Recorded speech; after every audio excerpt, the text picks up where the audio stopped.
a group of people called the Pacific Islanders, which, needless to say, are people native to the islands of the Pacific Ocean. But for various historical reasons that we'll take a look at, they were not classified as a kind of identifiable group really until the second half of the 20th century, when there started to be more and more Pacific Islanders living in the continental United States. But it's a kind of complicated history. And I will say that if we go back to the 1950s, 1960s, even the 1970s, there were still a lot of questions about where the people of the Pacific Islands came from. How did they get there? Where did they come from? Back in the 1950s, there was a big debate about whether they had migrated from Asia or migrated from South America. Just in the last 25 years or so, through linguistic analysis, DNA analysis, and other forms of research, we now know quite a bit about where they came from, when they arrived in the Pacific Islands, and then, of course, in the historical period, we know about how they became, let's say, entangled in the United States, or with the United States. So the Pacific Islands are basically these that you see enumerated over here. We'll talk particularly about, actually all of these are now have some kind of political relationship with the United States. Some, like the Northern Mariana Islands, are territories of the United States. Guam is a territory of the United States. Hawaii, of course, and the Hawaiian Islands are a state, 50th state of the United States. So we'll go into some detail about some of these islands or groups of islands because they all have quite slightly different relationships politically and culturally with the United States. I'm going to today also include the Philippine Islands over here, because as I'll point out, the peoples of the Philippine Islands and the peoples of the Pacific Islands are basically come from the same roots and have very similar kinds of cultures. So there are three kind of cultural areas that are broadly defined that include the Pacific Islands. There's Polynesia, which you've probably heard that term. Polynesia just means multiple island societies. So we have quite diverse societies in Samoa, New Zealand, Hawaii, and so on. Micronesia, which is mostly a series of atolls, or very small coral reef islands that are in the northern part here. And then Melanesia. Melanesia is called that because of the color of the skin of the peoples. In this case, the peoples of Melanesia, the Melanesian islands here, are related to the peoples of Polynesia and Micronesia, but they're also related to the indigenous people of New Guinea and Australia, the Australian Aborigines, who have lived there for close to 50,000 years.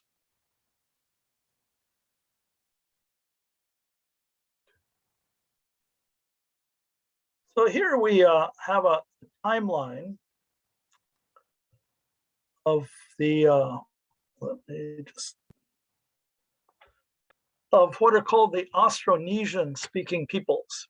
Just in the last few decades, linguistic analysis has shown us that all of these peoples, all the way from the island of Taiwan down through Indonesia, the Philippines, and out to the Pacific Islands, all have a historic relationship that we can figure out through linguistic analysis, through language.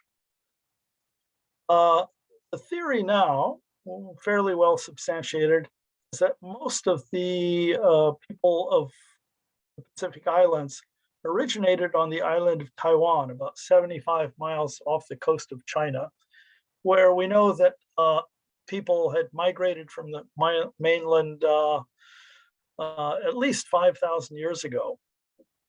They traveled largely by ocean-going vessels from Taiwan to the Philippines, from the Philippines by about 3,500 years ago. This is 3,500 before present, so about 1,500 BCE. They had traveled into what's now the Mariana Islands, traveled this way into Melanesia, started to go this way and that way. By about 1,200 years ago, they were inhabiting Samoa. By about 1,200 years ago, maybe only less than that, maybe 1,000 years ago, they populated the Hawaiian Islands. And among the last places to be populated were the Maori peoples who populated the islands of New Zealand only about 800 years ago. So up until that point, up until these migrations, these were largely uninhabited islands.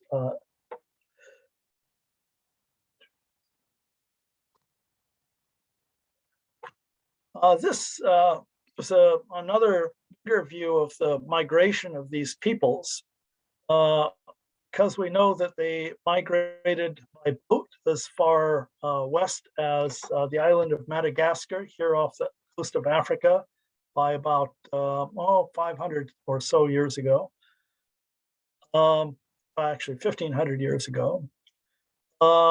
And then gradually migrated out into Melanesia, then Micronesia, and Polynesia. And you see this, there's even some speculation, there's not a lot of evidence that some of these peoples actually arrived on the coast of South America. So I think this is something that mostly we don't learn about. We don't really think about the fact that most of the Pacific Islands have been uninhabited for hundreds of thousands of years and only populated in relatively recently, in a way. Linguistically, there are over 1,000 languages belonging to this language family, which includes the languages of present-day Malaysia, Indonesia, Madagascar, plus all of these Pacific Island speakers. And as I said, we also know that through DNA that these people are historically related as well.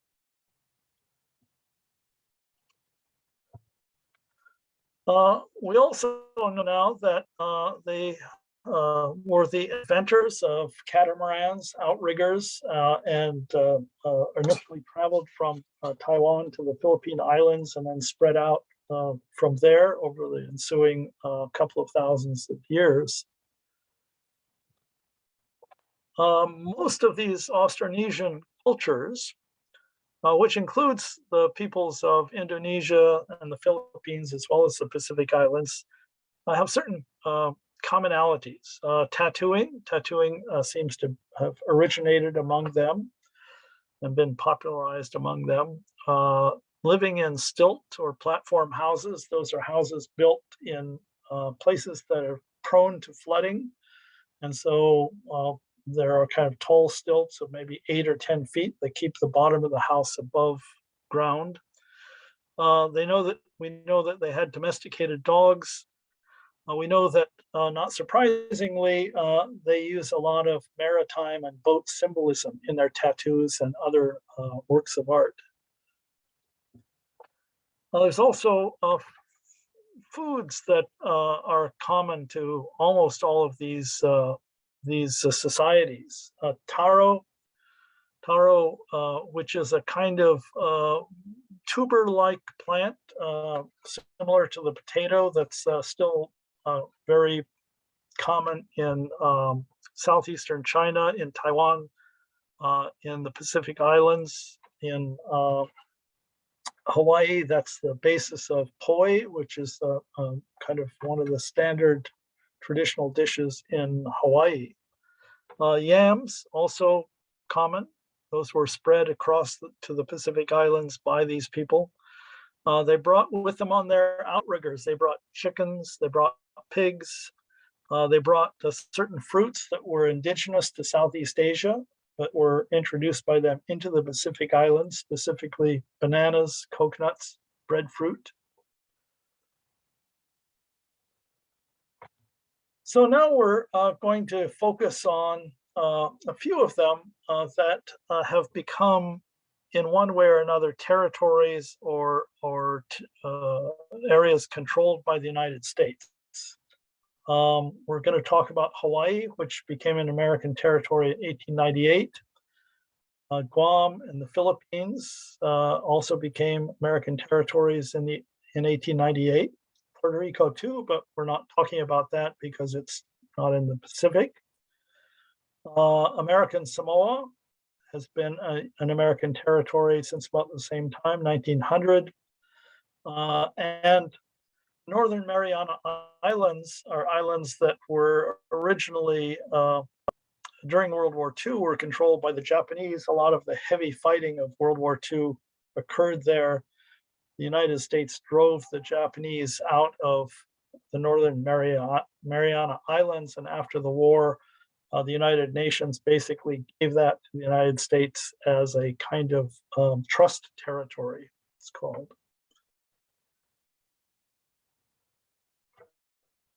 So these are, in one sense or another, mostly territories of the United States, which makes them different from colonies. We'll find that the United States originally occupied Guam and Puerto Rico and the Philippines and claimed them as colonies. These were really the first American colonies.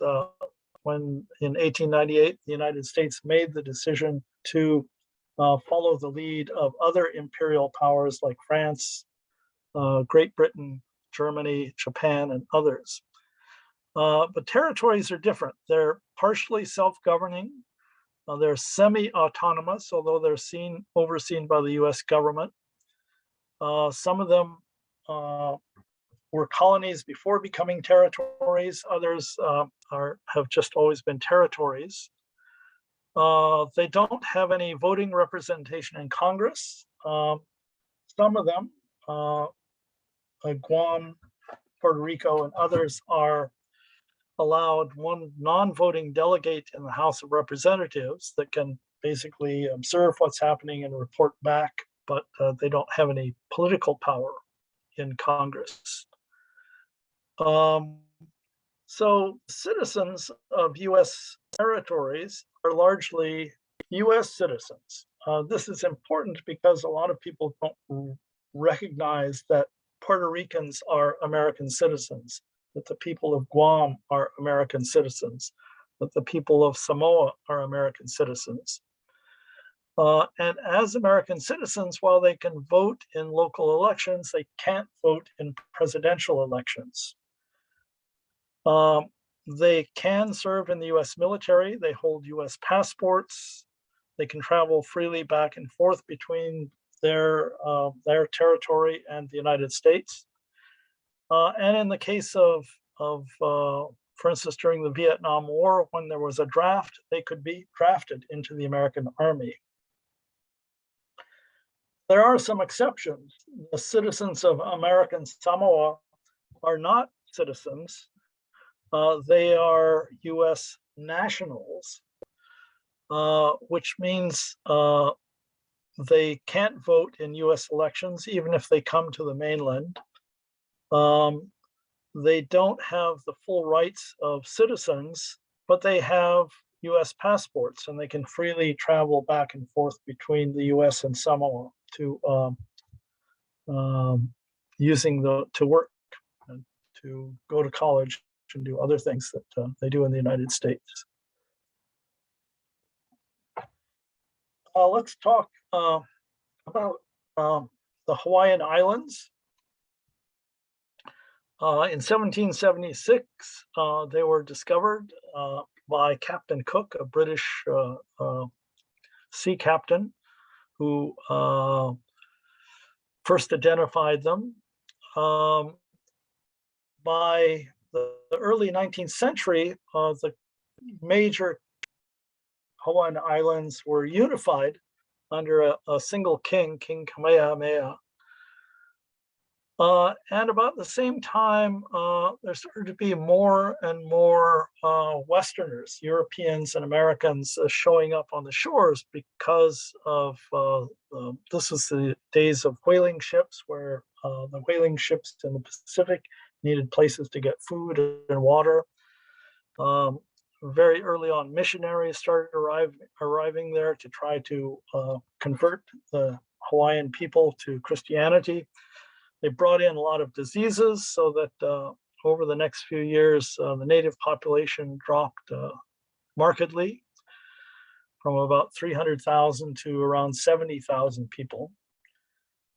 And then by the 1850s, American families that had settled in the Hawaiian Islands began establishing sugar plantations, particularly after the discovery of gold in California. They realized that they could make a lot of money by growing sugar and other foods in Hawaii and shipping it to San Francisco.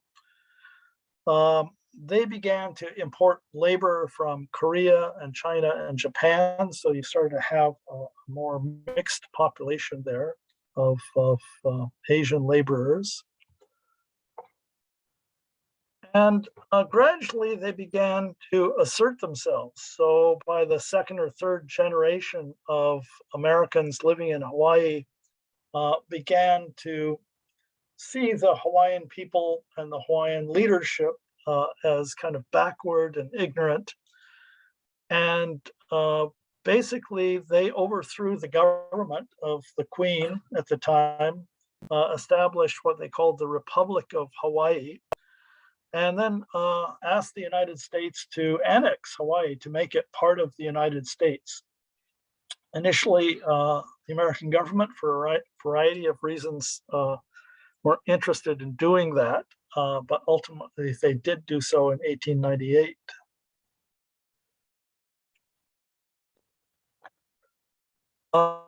This was basically what we would call a bloodless coup. In 1898, several U.S. Navy ships docked in the harbor of Honolulu, and basically announced that it was now a territory of the United States. You can see this political cartoon showing this as a kind of shotgun wedding, a kind of a wedding in which Uncle Sam is getting married to Hawaii, and Hawaii is not particularly happy about it. Indeed, most native Hawaiians, even today, think of the annexation of Hawaii as as a negative aspect of their history. And that's because once the United States took over, they began to assault Hawaiian culture. They banned the speaking of Hawaiian language in schools and government and business. They depicted the Hawaiians as primitive people. And so the Hawaiian culture and the Hawaiian language even began to die out in a way. Meanwhile, basically white-owned companies began to take over vast lands for sugar and pineapple plantations, imported more and more labor from the Philippines and Japan, and the native Hawaiian people were largely marginalized for quite a number of years. In 1959, Hawaii became the 50th state, and so it began to market itself. It began to become a major tourist destination. But still, the native Hawaiian people faced a lot of racial discrimination. I know I had Hawaiian friends who lived in California in the 1960s who were discriminated against much as African Americans were. They weren't allowed to attend or participate in public swimming pools. They weren't allowed to in certain hotels and restaurants and so on, just because of their native Hawaiian blood. Finally, in 1993, President Clinton issued a formal apology for the American overthrow of the Hawaiian monarchy, which was accepted, but was seen by many Hawaiians as a century too late. More recently, in the last few decades, Hawaiians have begun to more actively preserve their language, their religion, and their other traditions, more than just the kind of hula dancing and other things that are sort of maintained to some degree for tourist purposes. So today, of course, native Hawaiians are American citizens. So they're classified as not as Pacific Islanders, but they're classified as Native Americans in terms of the census. There's about 500,000 Native Hawaiians in the United States, including mostly in the state of Hawaii, but many of them in California, other parts of the United States. Only a third of those, though, are of pure Native Hawaiian ancestry. So the story here is that there was a kind of rich culture that was almost wiped out, but continues to try to reestablish itself. The same year that Hawaii was annexed, the US went to war against Spain, particularly initially attacked the Spanish colony of Cuba, and shortly after that, Puerto Rico, but then began to look beyond that to other Spanish colonies, since Spain was considered to be a weak country by that point.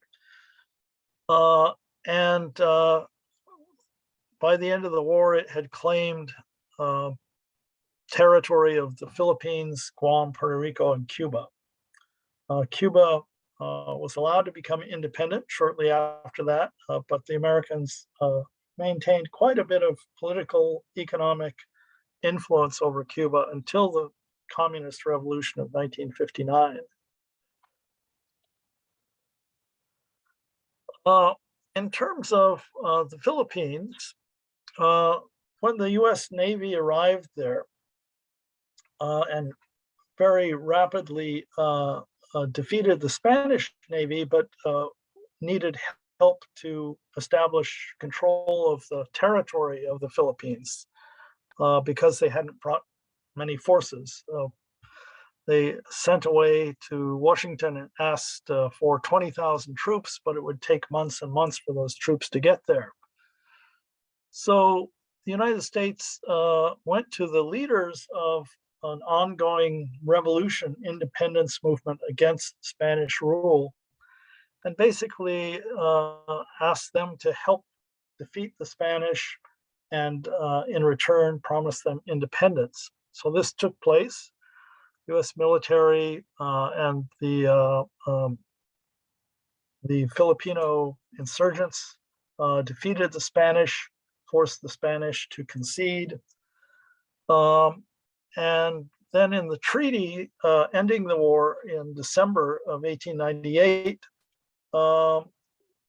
it turns out that the US paid Spain $20 million for control of the Philippines.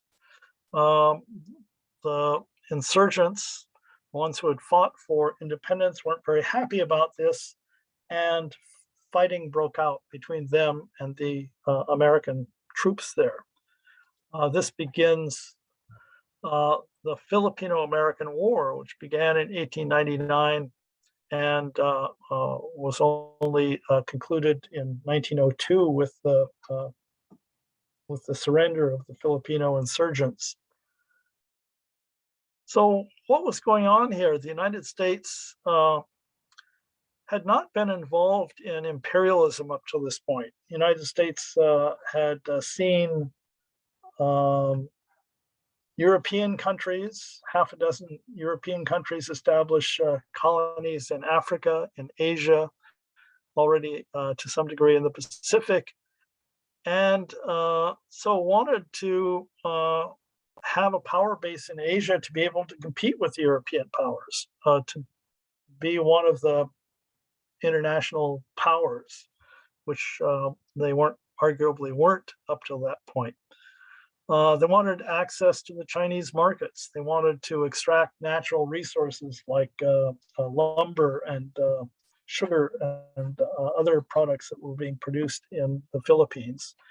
And so they had an economic incentive to colonize the Philippines, which they did. Here we see a political cartoon of the time, Uncle Sam, using the Philippines as a stepping stone to China, seeing the possibility of helping the American colony by selling the Chinese bridges, railroads, railroad ties, farm equipment, bicycles, you see, trains. And he's carrying a book labeled Education and Religion. The idea was we can go in there and take these backward Chinese and backward Filipinos and bring them religion, true religion, and educate them and so on as a kind of noble cause.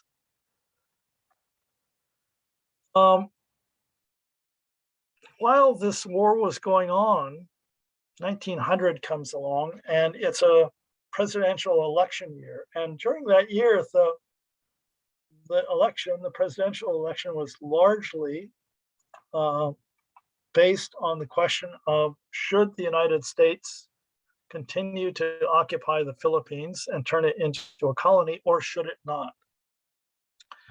The Republicans argued in favor of imperialism, and the Democrats were arguing against it. But the country was pretty evenly split on this question. Here we see a representation of how the United States viewed Filipinos as basically savages with spears and arrows and so on, half naked. But this is the anti-imperialism kind of propaganda or commentary.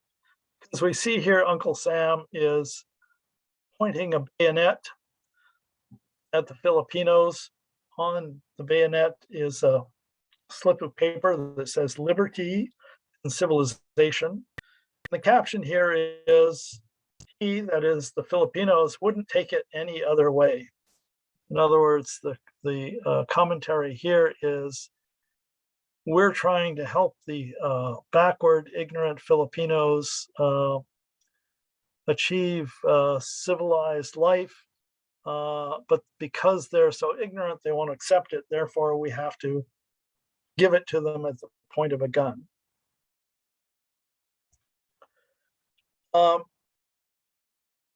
Brief look at what were the arguments being made. This is President McKinley, the Republican candidate, the incumbent president in 1900, trying to put the best face forward on what was going on in the Philippines. He says there was nothing left to do but take them all and educate the Filipinos, uplift and civilize and Christianize them, and by God's grace do the very best we could by them as our fellow men for whom Christ also died. It sounds very noble, but it's a little presumptuous given the fact that the Filipinos at that point had been ruled by Spain for 300 years. And in those days, and even today, the major religion in in the Philippines is Catholicism, Christianity. I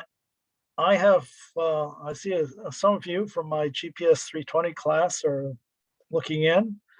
We read a speech in favor of imperialism by Indiana Senator Albert Beveridge, given in 1900, where he basically makes a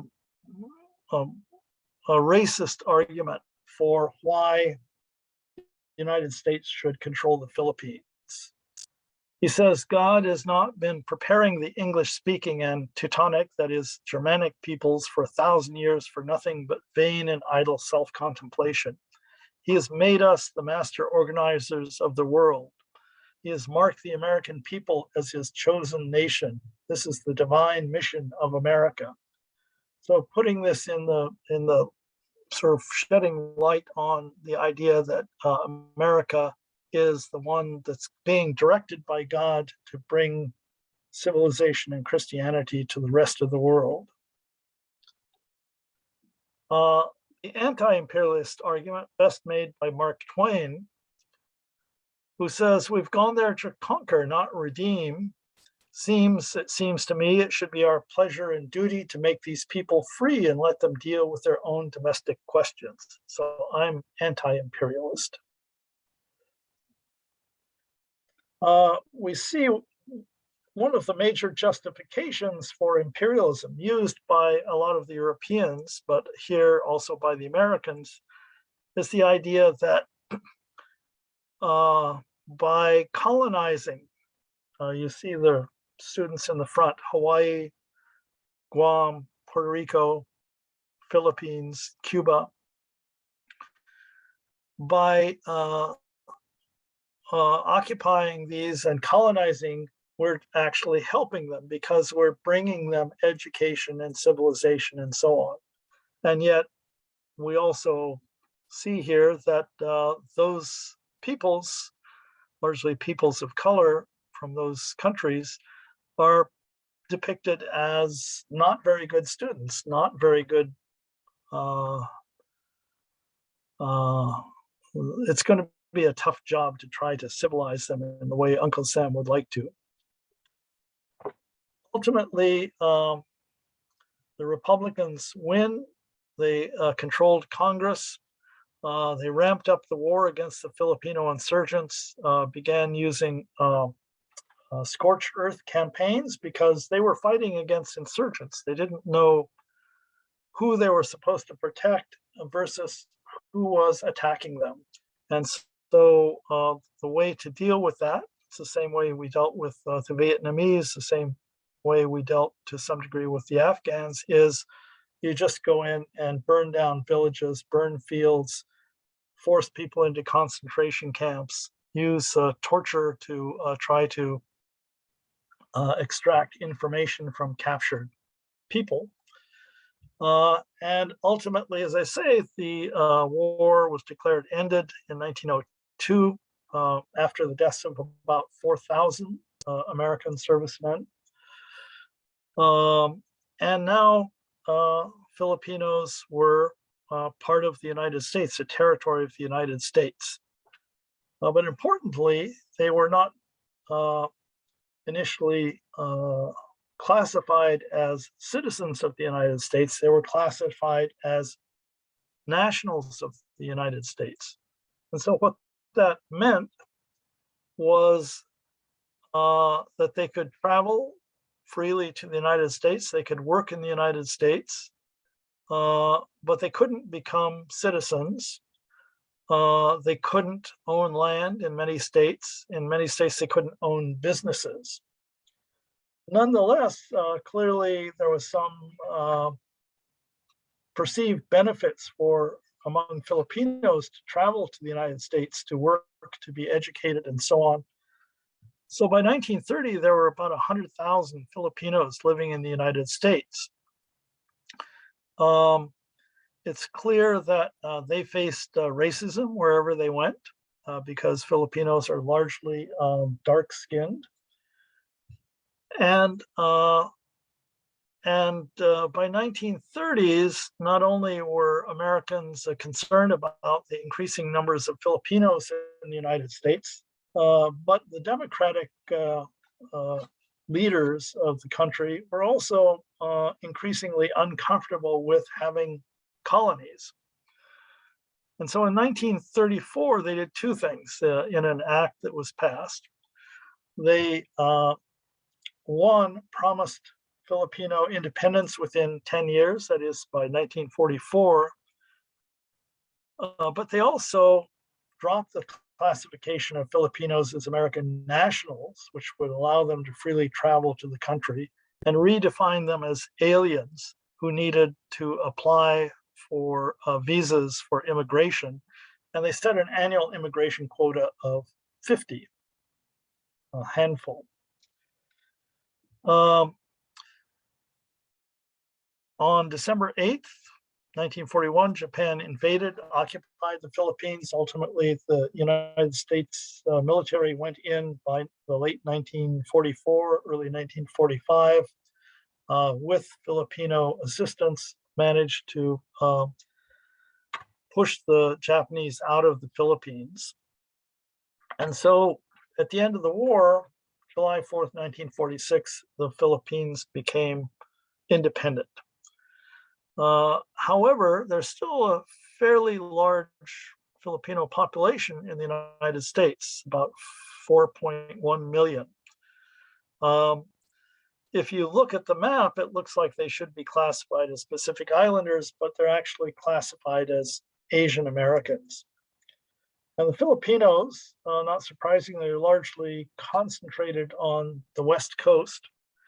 In Hawaii, they're almost a quarter of the population of Hawaii are Filipinos, and they're the largest Asian minority in Hawaii and also the largest Asian minority in California.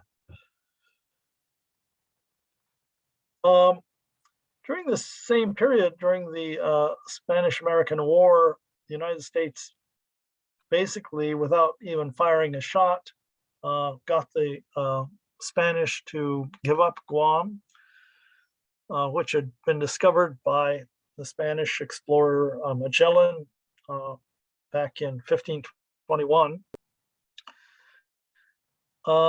And gradually there were Jesuit Catholic missionaries who began to introduce the Spanish language and the culture to the native people who were called the Chamorro people. Eventually, Spanish men began to marry them so that you had a much more mixed population. But again, due to disease and other factors, by 1700, the population had been reduced quite a bit to only about 5,000, so that most of the Chamorro people today are of mixed ancestry. So during the Spanish-American War, at the end of it, Spain handed Guam over to the United States. It established a naval base there, and for the next 50 years or so, the commander of the naval base in Guam was the de facto ruler of Guam. Like the Philippines, it was occupied during World War II. But in the aftermath of World War II, major US Navy and Air Force bases were established there. By 1950, it became a territory of the United States, a formal territory of the United States.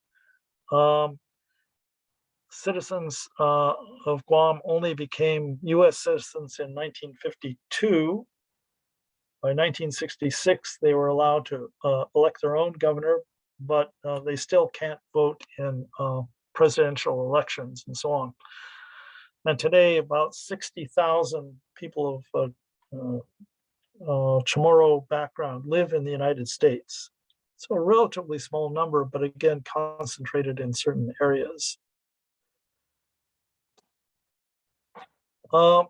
Another area just north of Guam, as you can see on the image here, it was also populated by the Chamorro people. is the Northern Mariana Islands. Has a population today of about 50, 60,000. Some of these islands, if you follow World War II history, you've heard of Tinian, Saipan, and other islands. Um, so these were liberated from the Japanese in World War II and then handed over to the United States as a UN trust territory, which it maintained until 1978, when it became a commonwealth and a territory of the United States. So the people, the indigenous people, the Chamorro people of the Mariana Islands are US citizens, have been since 1986. It's an American territory, like Puerto Rico, like Guam.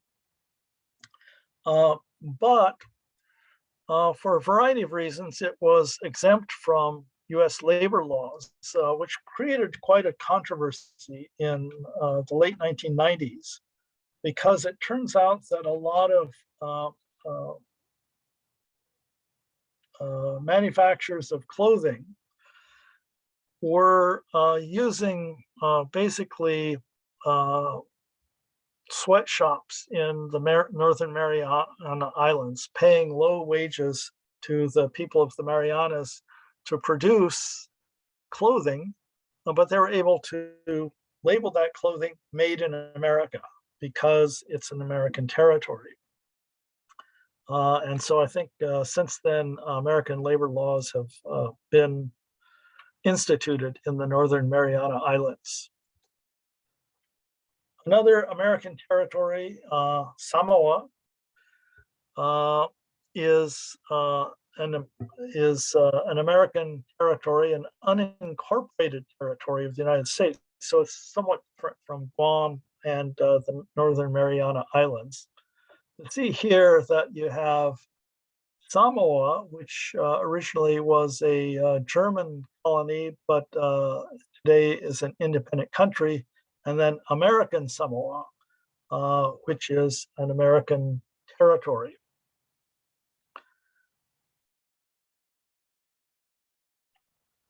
So the Samoans are classified not as American citizens, but they're classified as American nationals, which means they have American passports, they can travel back and forth, but they don't have the same rights and privileges as citizens.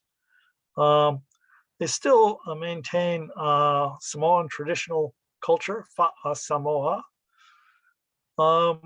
and they're prone to migration to the United States. A lot of them have been converted by the Mormon Church to Christianity or to Mormonism. And the place that most of you, at least if you pay attention to college and professional football, over the last 20 years or so, you have a large number of Samoan football players, because Samoan men tend to be very large, heavy set. A lot of them come out of Brigham Young University or University of Utah or other schools in that area. About 300,000 Samoans living in the United States. Then the Marshall Islands are kind of a strange anomaly historically. They're largely, most of the Northern Mariana Islands or the Marshall Islands are atolls. Atoll is basically something like this. They're formed by coral reefs, and it's usually a kind of band of land around a central area of water. Or here you see very thin band of land and the kind of central part of water over here. So they're very much these days facing problems with the rising ocean levels, rising sea levels, but they also historically have other problems. They have a kind of checkered history. They're originally claimed as territory by Germany. Then, at the beginning of World War I, Japan, which became an ally of the French and the British, invaded, drove out the Germans, claimed them. At the end of World War II, they were captured by the United States. Uh, and then in 1946, the United States began to use some of the islands of the Marshall Islands as places to test atomic weapons, atomic bombs. The most famous of these is called Bikini Atoll. That's where we get the name of the bathing suit called the bikini. That's because the bikini came out in France at about the same time that there was a lot of international uproar over the testing of bombs in Bikini. So the United States tested bombs in the Marshall Islands for about a dozen years. They removed the islanders, almost 200 of them, from Bikini, told them they'd be able to go back later. They were only able to go back about 20 years ago. At that time, the Marshall Islands became a UN trust territory. We won't go into the details of that, but basically they were governed by the United States. But finally, they became an independent country in 1979. However, a lot of the people of the atolls of the Marshall Islands still have diseases related to exposure to radiation. They still have bad memories of what happened to them. And so back in 1983, the United States, after the Marshall Islands became independent, made a deal with them. The US would establish a military base. We have a major military base, Air Force and naval base on the atoll of Kwajalein. And we provide defense for the country from whoever is going to attack them. Not too much threat in because of that. And in return, basically since 1986, Marshallese citizens have been allowed to travel freely and work in the United States without visas. So they're an independent country, but because of let's say the American guilt over what it did in terms of testing bombs on the Marshallese people, allows them to not become citizens or even nationals, but to come and go in the United States without visas and to work in the United States. So in the Marshall Islands today, there's a population of about 60,000 on a number of these small islands. And in the United States, continental United States, there's about 30,000 of them, most of them actually living in one town in Arkansas, Springdale, Arkansas, where they work for Tyson Foods, a big chicken manufacturing plant. And the basic reason for that is because Tyson found that they can use the Marshallese as cheap labor, but it's also legal labor rather than paying or hiring illegal aliens, which a lot of the poultry manufacturers in this country do. They can hire people who are legally allowed to work and still pay them low wages. So overall conclusion, all of the Pacific Islanders have common ancestry, common, to a large degree, a kind of common cultures. They all underwent colonization by Europeans or Americans between about the 16th and 19th century. They all were threatened by colonialism and had their cultures and their very lives threatened by colonialism, often portrayed as savage and backward, ignorant. And today, Pacific Islanders in the US are basically still a relatively small minority, with the exception of the Filipinos, about 4 million of those. They still face discrimination. Many of them are US citizens or US nationals, but without full political rights in their homelands. For instance, if you're a citizen of Puerto Rico or Guam, you can't vote in a presidential election in Puerto Rico or Guam. But if you move to the continental United States and you're a citizen, then you can vote in presidential elections, although still, in terms of the countries or the territories themselves, they don't have any formal representation in Congress. So that's about the gist of my introduction.